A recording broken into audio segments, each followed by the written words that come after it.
Filoquinidária ou Coelenterata, ou simplesmente Coelenterados. Esse filo é representado por alguns dos mais belos animais da natureza, quer seja pelo seu colorido quase sempre presente, quer seja pela leveza dos seus movimentos. São eles as medusas, que são os componentes dos seus representantes natantes, também chamados de águas-vivas, e os pólipos, que são seus representantes fixos, como é o caso das anêmonas, que crescem fixas a substratos sólidos no fundo dos oceanos, como rochas, navios afundados, e os corais, que constroem os próprios esqueletos calcários e que em algumas regiões do planeta acabam por formar os recifes de corais, que são grandes estruturas formadas por milhares de animais de corais se sobrepondo uns sobre os outros ao longo do tempo. O nome do filo, como sempre, vem das suas características mais marcantes. Cnidário vem de cnide, que é igual a urtiga, ou seja, são animais urticantes que queimam. E coelenterados vem de coilus, que é igual a oco, cele, coilus, igual a oco, e enteron, intestino, porque são os primeiros organismos a apresentar uma cavidade intestinal no seu corpo. Comparados aos poríferos, esses animais são igualmente diblásticos, pois possuem endo e ectoderme, mas já são protostomados, uma vez que o seu blastóporo origina a boca, que estava ausente nos poríferos. Ou seja, trata-se do primeiro grupo de animais a apresentar cavidade digestiva, por isso, coelenterados. Porém, essa cavidade é incompleta, pois a abertura oral funciona como boca e como ânus. Esse animal não apresenta boca e ânus, apresenta apenas uma abertura oral por onde tanto entra o alimento como saem as fezes. A captura de alimento é feita pelos seus tentáculos, cheios de células venenosas, urticantes, que paralisam a presa e possibilitam que ela seja engolida. Fim da digestão em sua cavidade digestiva é uma digestão extracelular, diferente dos poríferos, que tinham uma digestão exclusivamente intracelular. Então, fim da digestão, os restos são eliminados também pela abertura oral. Como característica típica desse grupo, nós temos os cnidócitos, ou cnidoblastos, como quiser, que são exclusivos desse grupo. Cnide, como já dissemos, quer dizer urticante. Cito quer dizer célula. Blasto quer dizer broto. Portanto, cnidócito seria uma célula urticante. Cnidoblasto, um broto urticante, porque ele é uma estrutura pequenininha, redondinha, parece um brotinho. E esses nomes, esse cnide, é que dá o nome do grupo, cnidários. Esses cnidócitos ou cnidoblastos sempre conterão veneno, mas nem sempre esse veneno será urticante, ou seja, vai queimar aquele que for tocado. Existem pessoas, organismos que são sensíveis e outros que não. Esses cnidoblastos servem tanto para auxiliá-los na defesa como na captura do alimento. Defesa, por exemplo, quando eles tocam um organismo maior que eles não vão poder comer. Esse organismo, se sentindo queimado, foge. E aí a água-viva, por exemplo, escapa da ação de um predador ou de um esbarrão mais forte, onde ela pode se dissolver, porque a estrutura do seu corpo é muito frágil. Como pode servir para a captura do alimento, uma vez que eles paralisam a presa e aí o animal pode se alimentar dela. Não é isso? Cada cnidoblasto é composto por uma bolsa membranosa cheia de veneno que termina num filamento pontiagudo em forma de dardo. A essa estrutura nós chamamos de nematocisto. Atenção, cnidoblasto é a célula de defesa. Em seu interior fica o nematocisto, que equivale a uma organela. É como se ele fosse um grande vacúolo de uma célula vegetal, só que no interior desse vacúolo existe veneno. E esse vacúolo tem um prolongamento fino, pontiagudo, que serve para penetrar na pele daquele animal, que está entrando em contato com, por exemplo, a água-viva. quando alguém encosta na água-viva, esse quinidoblasto estoura e libera o veneno contido nessa organela chamada nematocisto. Nesse momento em que o quinidoblasto estoura, essa organela projeta a sua extremidade pontiaguda, que tem o formato de um dardo, que penetra na pele do outro organismo. Ele ejeta o veneno no seu interior. Se esse organismo for insensível, nada vai acontecer. Se esse organismo for sensível, ele vai sentir dor e vai fugir. Se for pequeno, vai ser capturado e comido. Se for grande, ele foge. Essa é a situação. Porém, há casos de animais que se alimentam de quinidários, como é o caso de tartarugas e lesmas do mar. As tartarugas, elas nadam nos oceanos e, vendo as águas vivas, em seus movimentos, como se fosse um guarda-chuva abrindo e fechando. Aliás, a estrutura do corpo de uma água-viva se chama umbela. Quando ela vê aquela umbela contraindo, a tartaruga vê um animal que vai servir de alimento, ela vai e come. Na boca da tartaruga, não a sua estrutura bucal, sua língua dura, é insensível ao veneno. Então ela consegue comer tranquilamente as águas-vivas. Agora, algumas tartarugas incautas, às vezes nadando, podem encontrar sacos de lixos flutuantes. Um saco de lixo branco flutuante lembra muito a estrutura de uma água-viva, o que faz com que muitas tartarugas acabem comendo esses sacos de lixo, achando serem águas-vivas. Elas comem ao longo do tempo, não um, mas vários sacos de lixo. E como a digestão não é feita, eles vão entupindo o estômago da tartaruga. Essa, com o estômago saturado, perde sua vontade de comer, porque um dos motivos da nossa fome é o estômago vazio. Quando ele está cheio, a pressão na parede do estômago envia uma mensagem para o cérebro que faz com que a vontade de comer cesse. Aquela tartaruga, cheia de plásticos no seu estômago, tem uma sensação de satisfação alimentar e ela para de se alimentar. E, portanto, ela acaba morrendo às vezes de fome, de inanição. O lixo, o saco de lixo, aquele saco plástico, não passa para frente, não vai para o intestino, pode inclusive entupir a passagem do alimento digerido e com isso o animalzinho, a tartaruga, acaba morrendo. Por isso que jogar sacos plásticos nos mares é um crime. E mesmo que você não os jogue nos mares, ao permitir que eles fiquem soltos nas ruas, em algum momento eles vão cair nos rios e dos rios chegarão aos mares. Portanto, às vezes, aquele saco plástico encontrado no estômago de uma tartaruga pode ter saído da cidade de São Paulo, de uma pessoa distraída que deixou cair no chão ou que lançou propositadamente. Então, essa pessoa seria indiretamente responsável pela morte de um animal marinho. Outro caso interessante são lesmas do mar que não só são imunes ao veneno dos pólipos que elas comem. Num caso, elas não vão comer águas vivas, as lesmas comem pólipos fixos, elas vão deslizando nos fundos dos oceanos até encontrar um pólipo. Aí elas os engolem, elas vão fazer a sua digestão. Porém, acontece um fato estranho. Ela digere o corpo da lesma, mas não os seus quinidoblastos. Curiosamente, esses quinidoblastos, ou quinidócitos, como você quiser dizer, migram pelo interior do corpo da lesma e acabam aflorando intactos na sua pele, passando a funcionar como células de defesa da lesma. Um caso estranhíssimo, porque essa lesma não desenvolve anticorpos contra esses quinidoblastos, que seria o comum. São de outro ser vivo, de outra espécie. Os quinidoblastos, que outrora pertenciam a um pólipo, a uma anêmona, por exemplo, agora vão fazer parte do corpo da lesma, que, portanto, terá defesa contra seus predadores.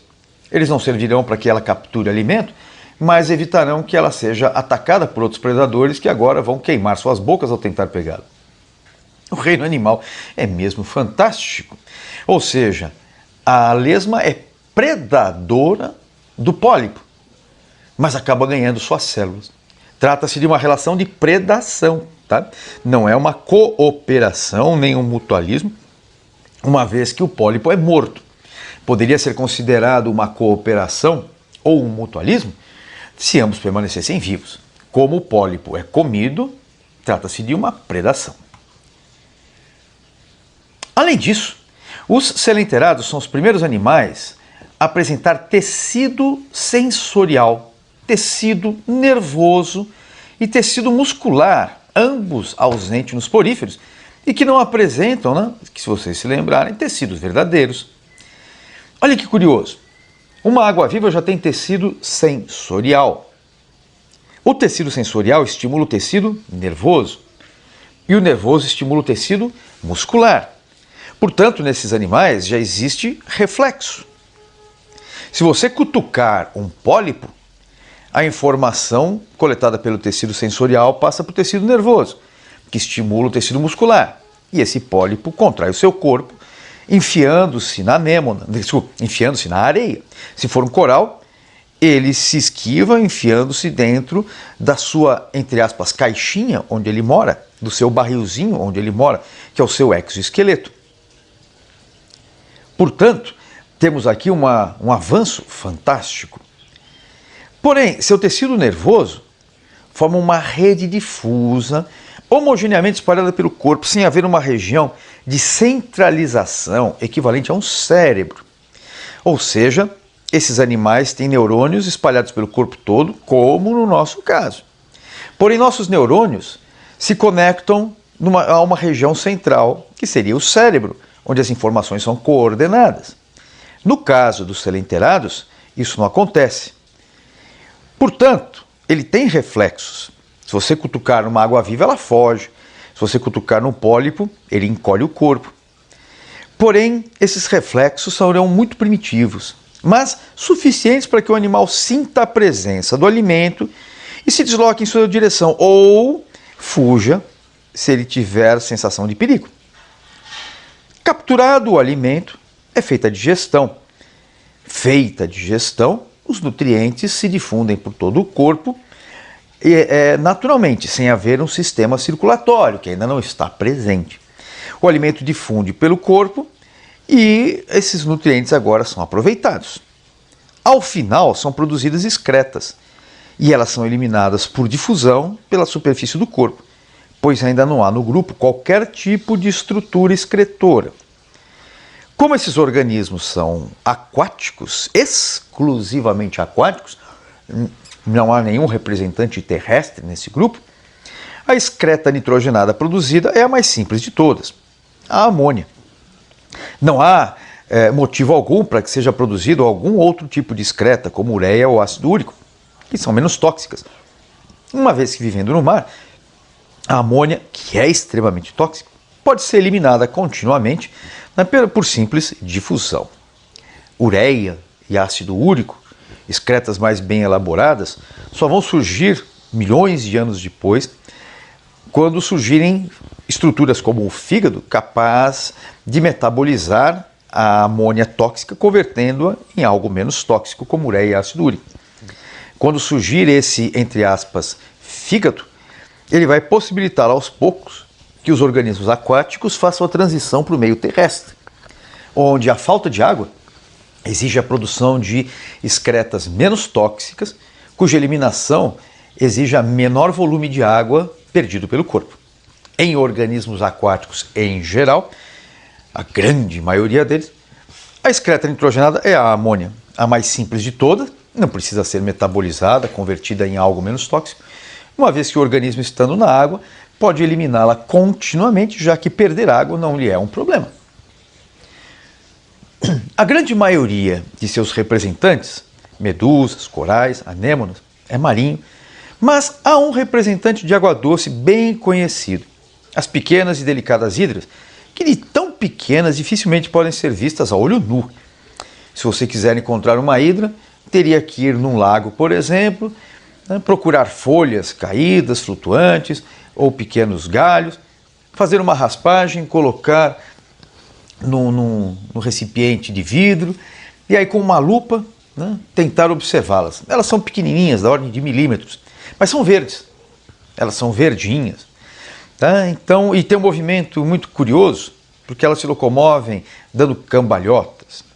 Um bichinho pequenininho, bonitinho, mas pouco perceptível. Jamais algum de vocês nadando no lago encontrará na sua frente uma hidra, né? Porque jamais poderia vê-las a olho nu. Agora, quanto à reprodução, todas as espécies são sexuadas, podendo ocorrer algumas formas de reprodução assexuada. São sexuadas porque produzem gametas. Tanto os pólipos podem produzir gametas, quanto as medusas podem produzir gametas. E quando eles produzem gametas, eles reproduzem na mesma época do ano.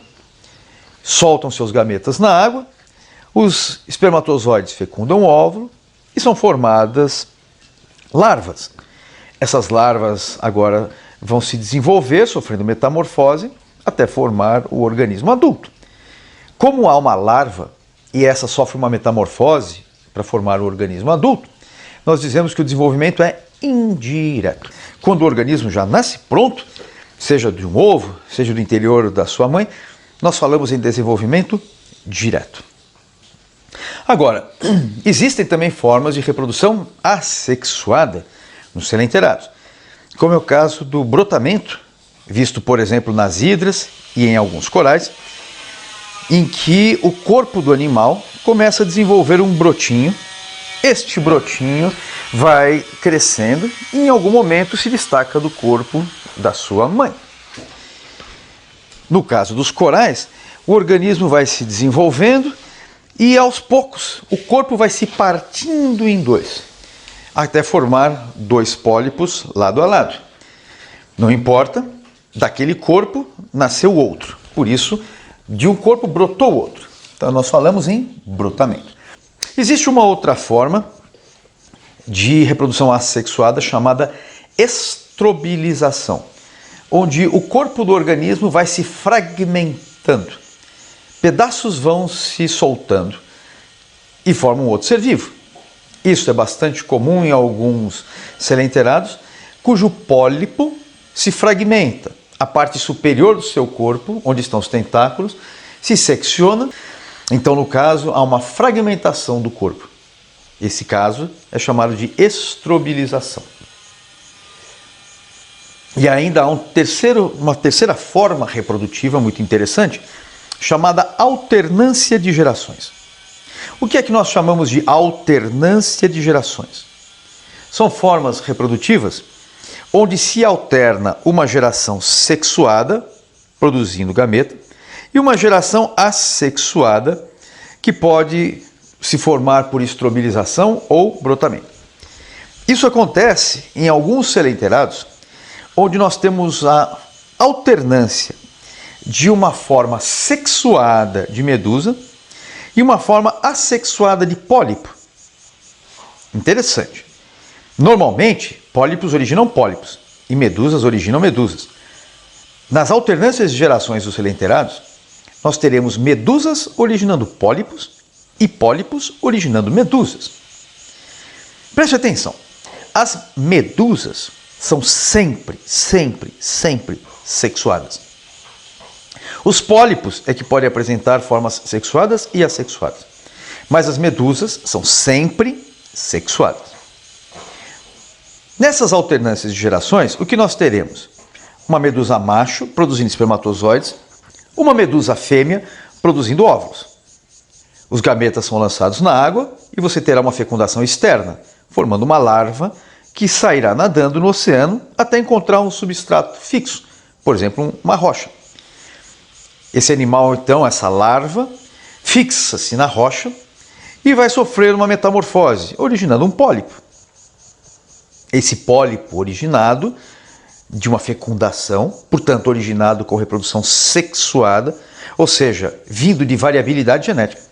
Esse pólipo agora cresce como qualquer pólipo cresceria, capturando seus alimentos, digerindo, absorvendo e crescendo. Só que em determinado momento, esse pólipo se segmentará, fragmentará, ou se você preferir, estrobilizará, originando pequenas medusas. Essas pequenas medusas ainda não são férteis, elas terão que se desenvolver. São como se fossem larvas de medusa. Elas crescerão agora e formarão medusas macho e medusas fêmea, fechando novamente o ciclo. O ciclo é muito interessante e pode-se também se dar por brotamento. Ou seja, o pólipo, em vez de fragmentar, ele produzirá alguns brotinhos geradores de medusinhas. Mas sempre haverá um pólipo e uma medusa. Uma outra curiosidade a respeito desse ciclo. Tanto o pólipo quanto a medusa são animais diploides. Entendido? Então a medusa diploide produz gametas que são haploides. Logo a medusa sofre meiose. Sofrendo meiose, gera os seus gametas. Gametas haploide fecundam, formando uma larva diploide. A larva diploide formará um pólipo diploide e esse pólipo diploide ou estrobilizará ou brotará, formando medusas diploides. Então entenda, pólipos diploides assexuadamente originam medusas diploides. Medusas diploides, por meiose, formam gametas que fecundam, originando pólipos diploides. Logo, tanto o pólipo quanto a medusa são diploides. E a meiose, é aí que pode ser uma questão de prova, de vestibular. A meiose ocorre na medusa produtora de gametas. Medusa diploide produz gametas haploides, obviamente por meiose. Está certo? Então essa alternância de geração que nós vemos nesses animais é um caso extremamente interessante, né? Nós veremos também alternância de gerações em vegetais. Vegetais terrestres todos apresentam, só que ela é bem diferente da alternância de geração dos animais. Porém, o conceito é o mesmo. Teremos a alternância de uma fase de vida sexuada com uma fase de vida assexuada. Tá certo? O que significa então desenvolvimento direto? É quando o organismo nasce pronto. E desenvolvimento indireto é quando o organismo nasce ainda não pronto, na forma de uma larva, que deve sofrer uma metamorfose até originar o adulto. Esse é o desenvolvimento indireto. Agora, algumas curiosidades a respeito dos selenteirados. Um dos selenteirados, chamado caravela, ele é extremamente curioso. Ele é um selenteirado flutuante, dos mais perigosos. O veneno é potentíssimo, mas não é uma medusa. Eu já tive a ingrata oportunidade de encostar em tentáculos de uma caravela. A dor é imensa. Eu tive a impressão que eu estava sendo chicoteado. E depois, imediatamente, meu corpo ficou ardendo e formou-se nódulos na minha axila. Felizmente, o veneno foi controlado, porque o contato não foi muito intenso. Às vezes ocorre o caso de pessoas mergulhando entrarem em contato com esses tentáculos. A pessoa desesperada começa a se mexer, mais tentáculos vão se grudando ao seu corpo e o volume de veneno às vezes pode ser suficiente para matá-la. Algumas caravelas chegam a ter metros de tentáculos. Portanto, uma pessoa nadando, desatenta, pode acabar realmente vindo a óbito. E como essas caravelas flutuam e são arrastados pelos ventos e correntes, então quando você tem uma caravela na praia, pode ser que haja uma segunda, uma terceira, uma quarta. E elas vindo juntas podem ser empurradas pelos ventos e correntes até você, uma onda jogar sobre você. E aí a coisa pode ser realmente perigosa. Eu já encontrei várias caravelas mortas na areia da praia. Elas ficam encalhadas na areia e aí não conseguirão retornar para a água porque elas não têm movimento próprio e vão morrer. Mesmo que estejam paradas na praia, encalhadas na areia, não as toque, porque elas são formadas por uma parte flutuante e tentáculos. A parte flutuante não contém veneno, só um dos tentáculos. Se você, por acaso, encostar nesse tentáculo e ele ainda estiver vivo com os seus quinidoblastos ativos, você será envenenado e a dor vai ser muito grande. Então não se atreva a mexer nas caravelas. Agora, a curiosidade dela é que a caravela, apesar de ser flutuante, não é uma medusa. As medusas são obrigatoriamente natantes, enquanto as caravelas são arrastadas pelos ventos e pelas correntes. A medusa é natante, a caravela estaria mais por um plâncton. Apesar de grande, ela é arrastada. Por isso, por não ter natação própria, ela é considerada um pólipo e não uma medusa. Mais ainda, esse pólipo não é um ser vivo, mas 4 seres vivos da mesma espécie, unidos fisicamente, formando aquilo que nós chamamos de colônia. Como eles são diferentes tanto anatomicamente quanto funcionalmente, eles formam uma colônia polimórfica, ou seja, muitas formas. Há um ser flutuante que lembra uma bexiga, e 3 deles são tentaculares, são uma bexiga e 3 tentáculos. Desses tentáculos, um captura o alimento, o outro digere e o terceiro produz gametas. Pode parecer estranho, mas se pensarmos nas sociedades de cupim, também veremos algo parecido, com a diferença de que os cupins são separados fisicamente. Por isso, nós falamos em sociedade de cupins. Enquanto que a caravela, nela os organismos estão unidos fisicamente. Por isso que nós falamos em colônia. Ou seja, quando você tem uma população apresentando divisão de trabalho, tá, nós temos o que nós podemos chamar de colônia ou sociedade. Quando é que nós chamamos aquela população com divisão de trabalho de colônia? Quando os corpos estiverem unidos fisicamente. Corais formam colônias, né? A caravela é uma colônia, bactérias formam colônias. E quando é que nós chamaremos de sociedade? Quando aqueles organismos que dividem trabalho estão separados fisicamente. Formigas formam sociedade, cupins formam sociedade, o homem forma sociedade. Entendida essa diferença marcante? São relações ecológicas positivas dentro de uma espécie, onde o organismo participa daquela sociedade de uma forma, o outro organismo de outra forma, e há uma divisão de trabalho.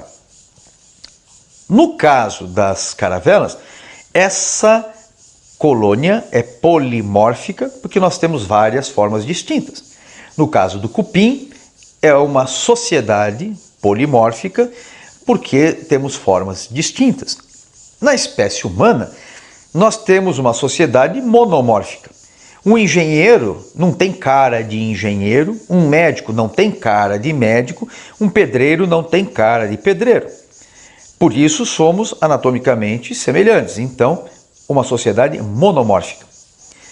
No caso dos cupins, a sociedade é polimórfica porque eles são anatomicamente diferentes, é possível reconhecer cada um deles.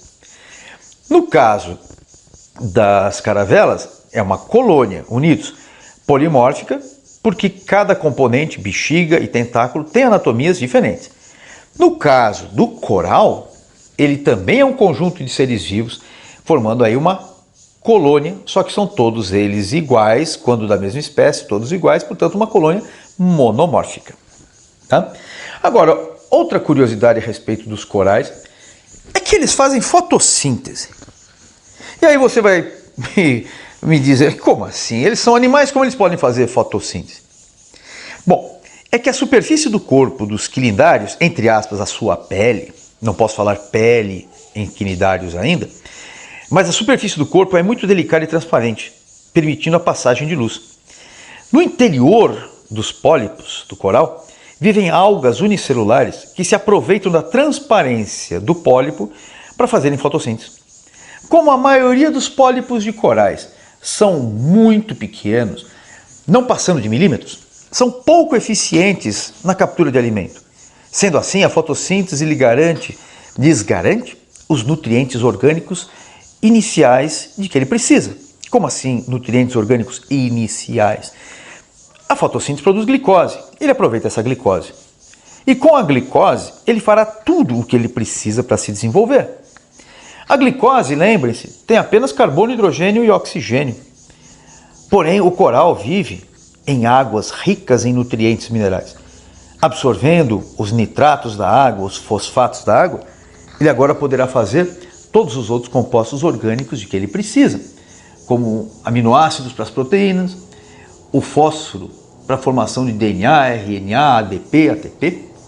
Está certo? Então, da água, das algas, eles conseguem a parte orgânica. E da água do mar, eles conseguem os nutrientes minerais que utilizam na produção de seus demais compostos orgânicos. Surge assim uma das mais belas simbioses mutualísticas na natureza. O que significa simbiose? Sim quer dizer conjunto, bio, vida, ose, processo. Então eu tenho aqui uma simbiose, um processo onde eu tenho vidas em conjunto. E essa simbiose é do tipo mutualista. E o que significa isso? É de benefício mútuo. A alga ganha abrigo e o coral ganha alimento. Os dois se beneficiam. Então essa é uma das mais belas simbioses mutualísticas da natureza e que justifica o colorido dos corais que lhes é conferido pelas algas que produzem pigmentos de diversas colorações. Por isso, os corais são encontrados mais frequentemente em águas rasas, transparentes, onde pode ocorrer fotossíntese, e ricas em sais, que são os nutrientes minerais. Por isso também acabam sendo encontrados principalmente nas águas quentes, entre os trópicos, já que é nos trópicos onde eu tenho mais iluminação, sendo menos frequentes as ocorrências em grandes latitudes, onde o período luminoso ao longo do ano é menor. Mas aí tem uma contradição interessante. Apesar de gostarem de águas quentes, quando estas passam de certos limites, quando elas aquecem demais, os corais começam a morrer, pois as algas os abandonam. Não sabemos ao certo porquê, mas havendo um aumento de temperatura acima de um certo limite, as algas abandonam o coral.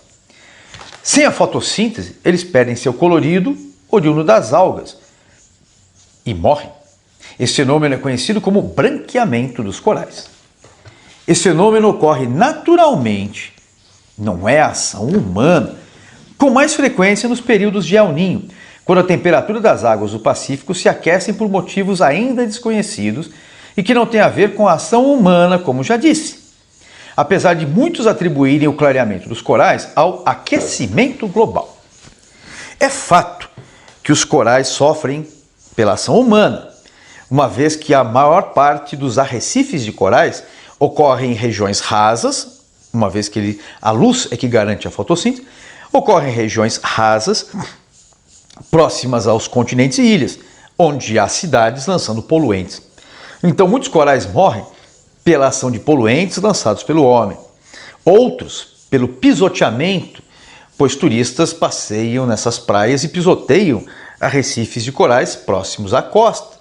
Tá? Outros por ação de mergulhadores que roubam corais para a prática de aquarismo, ou roubam peixes, né, dessa região de corais e usam para isso alguns venenos para anestesiar os peixes e esses venenos acabam matando os corais. Então há uma ação humana realmente sobre os corais, barcos lançando óleo nas águas, né, pescadores jogando suas redes que enroscam nos recifes e os destroem, né, caçadores de polvos que vão nas tocas. Então é inegável que a ação humana afeta os corais. Porém, esse branqueamento provocado por elevação de temperatura, que muitos atribuem ao aquecimento global, não tem comprovação, ainda é apenas uma suposição, né? E muito pouco provável, uma vez que seria necessário um grande aumento de temperatura atmosférica para que as águas tivessem um aumento significativo a ponto dos corais perderem a sua associação com as águas. Tá? Outra curiosidade. A maior construção do planeta realizada por seres vivos não é nenhuma cidade projetada pelo homem, mas a barreira de recifes da Austrália, que ocupa uma área tão gigantesca que pode ser vista do espaço e registrada pelos satélites ou mesmo pelos astronautas que estão nas estações espaciais.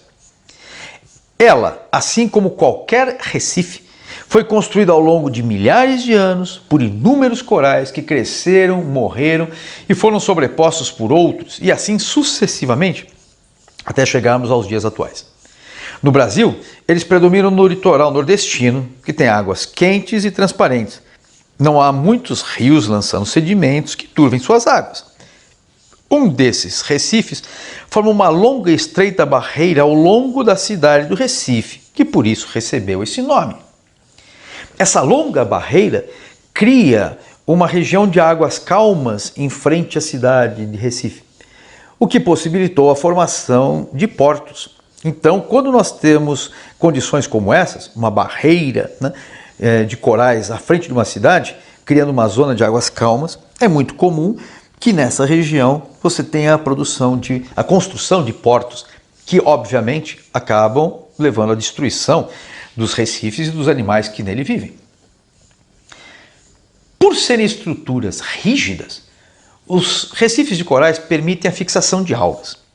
Por apresentarem formações irregulares, formam tocas que abrigam inúmeras espécies animais.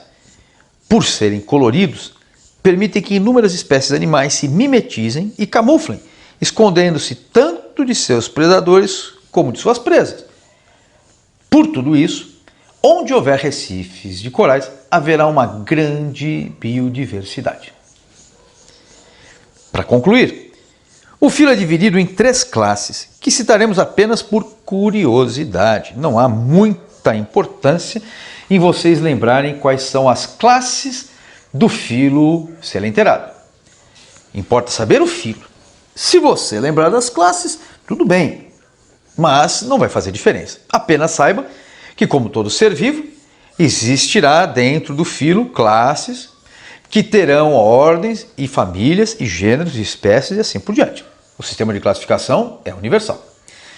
Então, uma das classes, a classe Hydrozoa, é formada por pólipos como a hidra, já citada, a caravela flutuante, aquele pólipo que é a caravela flutuante, também é um hidrozoa, e também representado por algumas espécies que fazem alternância de gerações. A hidra, ela pode reproduzir sexuadamente ou pode, às vezes, ter brotamento assexuado. A caravela faz reprodução sexuada. E acontece casos como o de um hidrozoa chamado Obelia, onde há alternância de gerações de medusa para pólipo, pólipo para medusa. Então, a classe Hydrozoa, mesmo não tendo muitas espécies significativas, ela tem uma boa diversidade. A classe Anthozoa é exclusivamente formada por pólipos, como é o caso dos corais e as anêmonas, tá? Exclusivamente marinhos, porque, por exemplo, a hidra dos Hydrozoa é de água doce. A última classe se chama classe Scyphozoa, formada por alguns componentes, são exclusivamente medusas, porém há também o caso da Aurelia, que produz uma alternância de gerações, onde você terá medusa e pólipo se alternando. Tá? Mas a maioria da classe Scyphozoa é formado por grupos exclusivamente medusas. Tá certo? Com isso, nós encerramos aqui o nosso curso de selenterados, ou coelenterata, ou quinidária, como quiser. Um abraço a todos e bons estudos!